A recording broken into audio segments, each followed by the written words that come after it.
There's a practical thing I do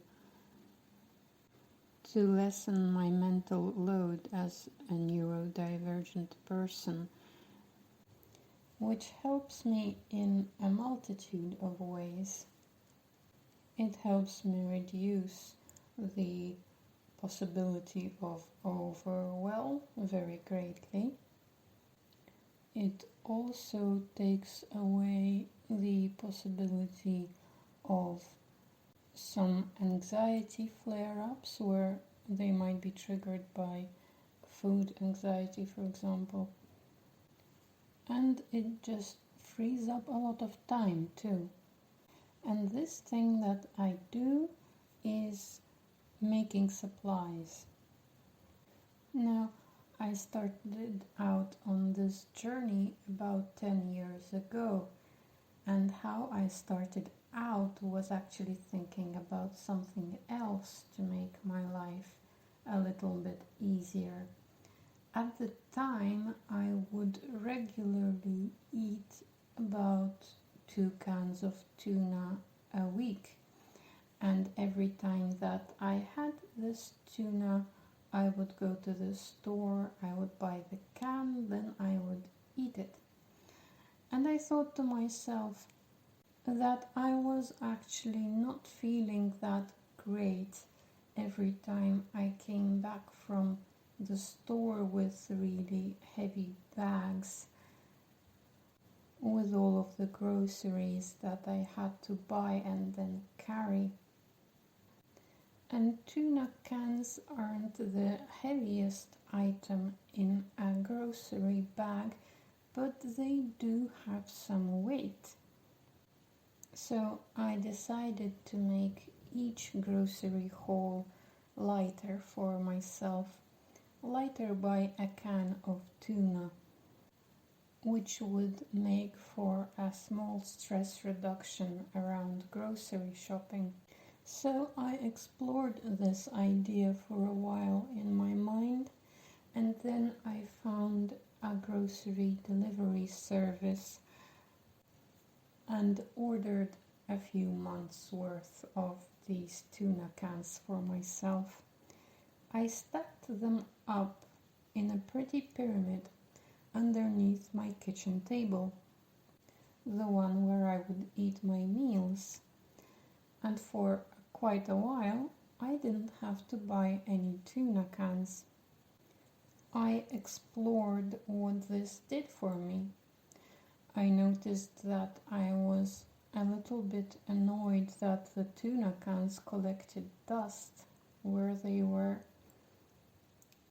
being stored, and I now had to dust them off pretty often or ignore it, and that can be hard to do because personally the sight of dusty surfaces is a stressor to me as well.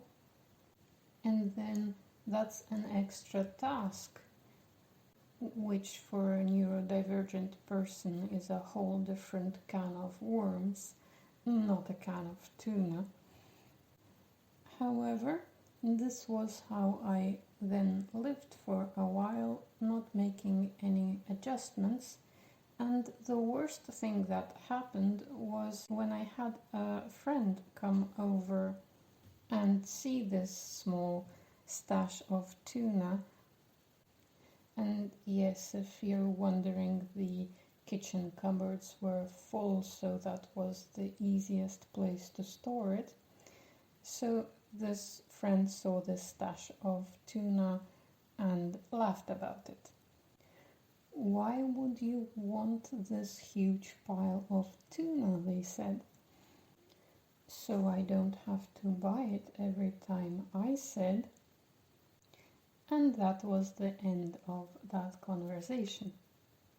So that was the first time I ever thought about making food supplies, and then explored how that would go for me. And of course, as a neurodivergent person, like I described in some detail, This wasn't a question of just going out and getting the supply of food and there, it's done, all benefits reaped, you know. It took a while for me to think about it from all of the angles that pertained to that particular supply.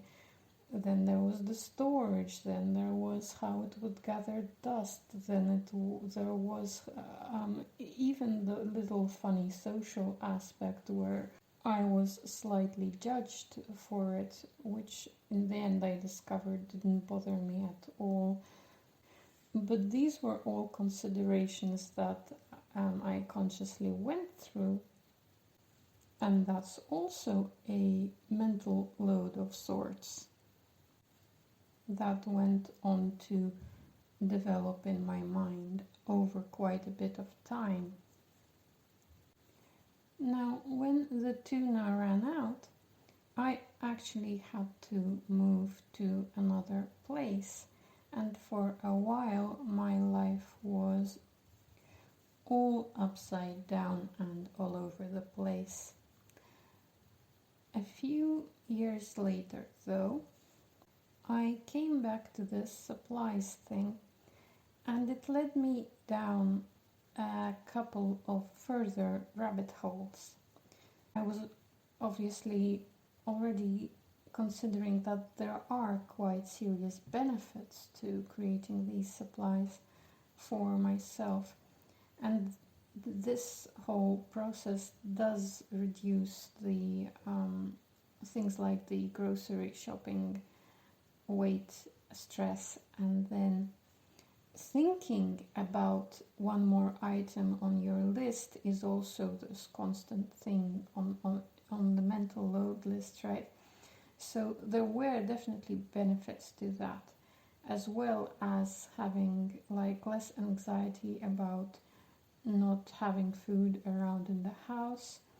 Or again, as a neurodivergent person, I can have trouble remembering to eat or remembering to cook in advance of when I would be hungry.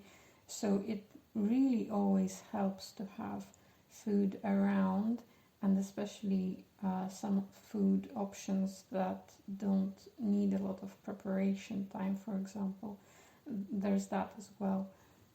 So I came to the conclusion that making supplies was good. The social aspect was obviously very silly and nearly non-existent anyway, since I don't often have people over. And anyway, if they don't get it, they should probably consider it. However, there were some further issues, and those issues were first that to make a large-ish supply of a food or a household item that gets used up often requires basically a chunk of the grocery and household budget that is separate from the day-to-day budget. So one of those rabbit holes is how to financially plan making all those supplies, and it's a personal finance rabbit hole. And then the other rabbit hole is storage solutions, again, that would make life easier and not harder once there are all these supplies in the house.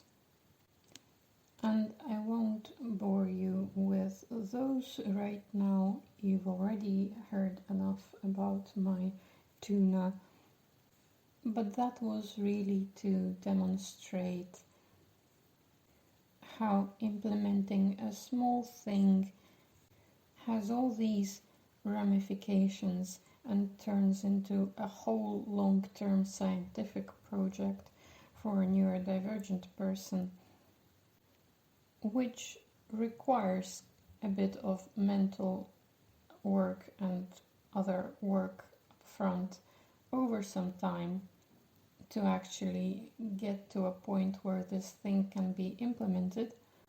But at the end of this journey, I am certainly reaping the benefits that I mentioned at the beginning, and they're worth it. It sort of feels like maybe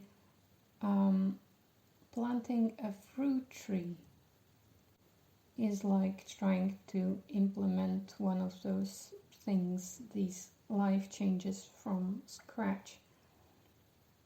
It starts really small, with a seed perhaps, and it takes occasional care and quite a few years to actually grow into something that just thrives on its own and gives you fruit.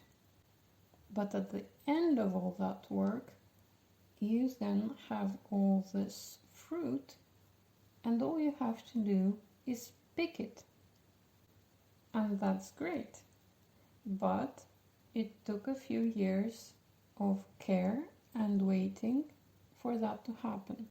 And this process was similar for me. And it applies as well to a few other small changes that I'm making to make my life a lot more streamlined and stress-free. Then again, nothing's ever truly finished and done with if it's still happening in any way, shape or form. So I'm discovering some new rabbit holes as I go along my life with this new setup. And a curious example would be that occasionally something switches up for me, and one supply that I was making and that was in my life for a long time was swapped out for something different for various reasons. Most often it would be because it was no longer possible to buy that thing because it wasn't being sold, made or shipped, whatever.